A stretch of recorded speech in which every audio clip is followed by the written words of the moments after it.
Assalamu alaikum.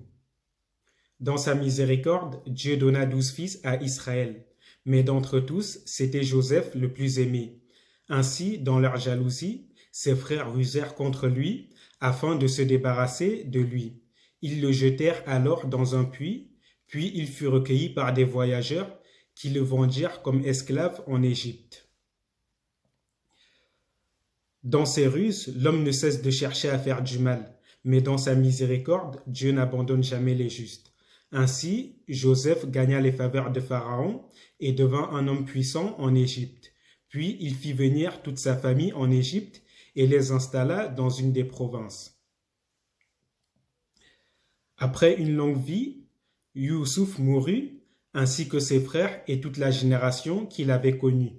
Et vint alors un nouveau Pharaon qui n'avait point connu Joseph ni les gens de sa génération. Les magiciens de ce Pharaon lui prédirent alors qu'un enfant d'Israël allait causer sa perte. Et voilà que dans sa ruse, Pharaon s'adressa au peuple, disant « Voyez, la population des fils d'Israël surpasse et domine la nôtre, de peur qu'elle ne nous domine et ne cause notre perte.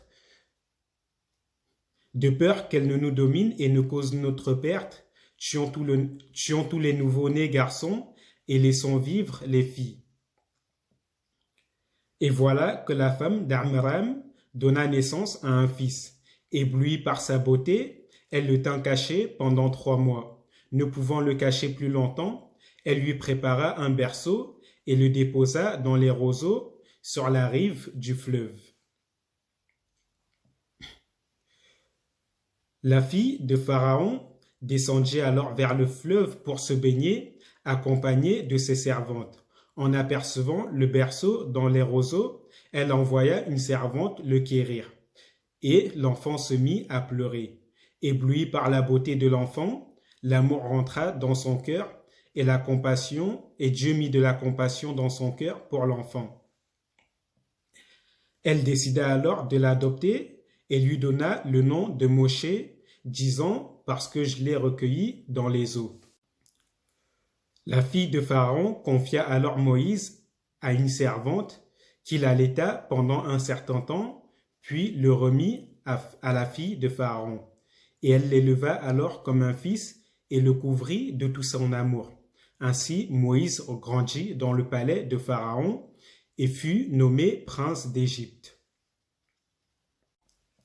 Après avoir grandi, Moïse alla vers ses frères et fut témoin de leurs souffrances, car Pharaon les avait réduits à l'esclavage. Et un jour, se promenant dans la ville, Moïse vit un Égyptien qui frappait un Hébreu. Et l'Hébreu appela Moïse au secours. Moïse se tourna à gauche à droite, et ne voyant personne paraître à l'horizon, il alla et frappa l'Égyptien, et l'Égyptien mourut sur le coup. Moïse cacha alors le corps. Et le lendemain, se promenant de nouveau dans la ville, Moïse vit 2 Hébreux qui se disputaient. Il voulut alors s'interposer, disant « Pourquoi frappes-tu ton frère ?» L'autre lui répondit « Qui t'a nommé notre ministre et notre juge? Voudrais-tu me tuer comme tu as tué l'Égyptien ?» Moïse prit alors peur et sut que la chose était connue. Pharaon fut alors informé de ce fait et décida de tuer Moïse. Moïse s'enfuit alors et se dirigea vers le pays de Madian. Une fois arrivé à Madian, Moïse alla s'asseoir près d'un puits afin de se reposer. Et il invoqua Dieu, disant « Seigneur, j'ai besoin de ta miséricorde. » Reuel, le prêtre de Madian, avait des filles. Il les envoya pour puiser de l'eau afin d'abreuver le bétail. Et une fois arrivé près du puits, voilà que les hommes se mirent à les repousser. Et devant cette injustice, Moïse se leva et prit leur défense et abreuva leurs brebis. Elles retournèrent alors chez elles et rapportèrent la nouvelle à leur père. Leur père les envoya chercher Moïse afin de l'inviter à manger. Moïse consentit à rester avec Jéthro, et Jéthro lui donna alors la main de sa fille en mariage, avec qui il eut un enfant qu'il nomma Gersom, disant « Je suis un immigré en terre étrangère. Moïse faisait paître les brebis de Jéthro, prêtre de Madian, et il les conduisit au fond du désert. Et il arriva à la montagne divine, la montagne sacrée qu'on appelle Sinaï. Et là-bas, il vit un buisson qui était en feu, mais qui cependant ne consumait point. Il s'approcha pour examiner la chose, et il fut interpellé par une voix qui l'interpella, disant: « Moïse, je suis ton Seigneur, ôte tes souliers, car tu foules un sol sacré. Je suis la divinité de ton père, la divinité d'Abraham, d'Isaac et de Jacob. » Moïse se couvrit alors le visage par peur de voir le Seigneur. Et le Seigneur continue, disant: « J'ai vu l'humiliation de mon peuple qui est en Égypte, et j'ai accueilli sa plainte contre ses oppresseurs.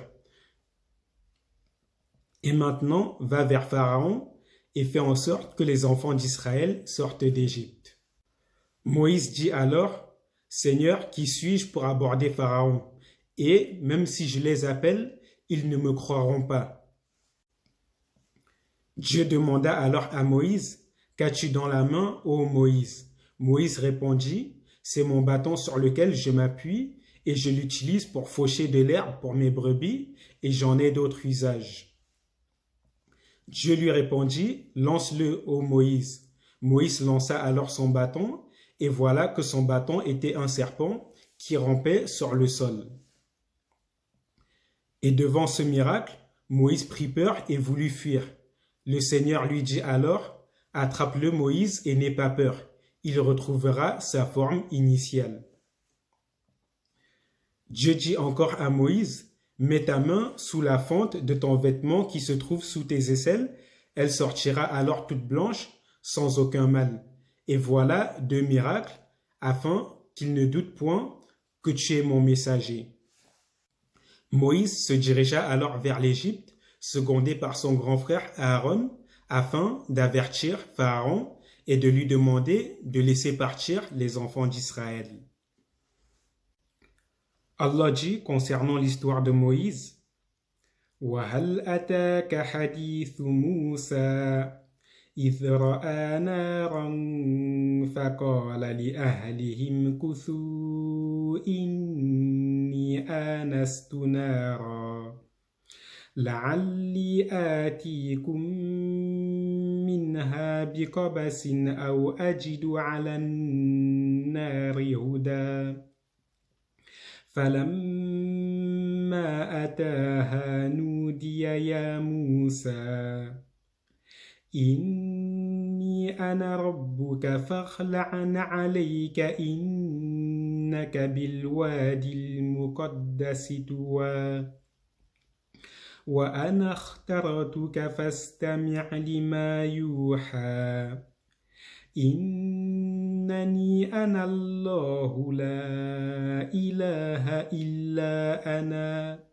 فَاعْبُدْنِي وَأَقِمِ الصَّلَاةَ لِذِكْرِي إِنَّ السَّاعَةَ آتِيَةٌ أَكَادُ أُخْفِيهَا لِتُجْزَى كُلُّ نَفْسٍ بِمَا تَسْعَى فَلَا يَصُدَّنَّكَ عَنْهَا مَن لَّا يُؤْمِنُ بِهَا وَاتَّبَعَ هَوَاهُ فَتَرَدَىٰ وَمَا تِلْكَ بِيَمِينِكَ يَا مُوسَى قَالَ هِيَ عَصَايَ أَتَوَكَّأُ عَلَيْهَا وَأَهُشُّ بِهَا عَلَىٰ غَنَمِي وَلِيَ فِيهَا مَآرِبُ أُخْرَىٰ قَالَ أَلْقِهَا يَا مُوسَى فَأَلْقَاهَا فَإِذَا هِيَ حَيَّةٌ تَسْعَىٰ قَالَ خُذْهَا وَلَا تَخَفْ سَنُعِيدُهَا سِيرَتَهَا الْأُولَىٰ وَاضْمُمْ يَدَكَ إِلَىٰ جَنَاحِكَ تَخْرُجْ بَيْضَاءَ مِنْ غَيْرِ سُوءٍ آيَةً أُخْرَىٰ لِنُرِيَكَ مِنْ آيَاتِنَا الْكُبْرَى اذْهَبْ إِلَىٰ فِرْعَوْنَ إِنَّهُ طَغَىٰ